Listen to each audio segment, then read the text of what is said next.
Hello everyone, these are the Kuesuny DDR3 RAM. I've got here in total 32 gigabytes.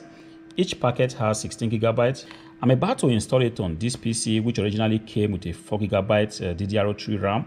But before doing that, I will quickly unbox this, just a mini unbox, and tell you briefly about this RAM. These are very good RAM sticks. They are 8 gigabyte module each, PC3 RAMs with 1600 megahertz of speed and 1.35 volts.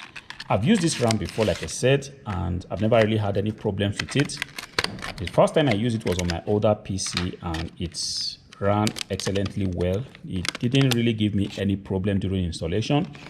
And exactly the same way I had installed it before, I'm also going to install it here. So what I've just done is to bring out the RAM sticks from the packaging and go ahead to unplug the RAM socket.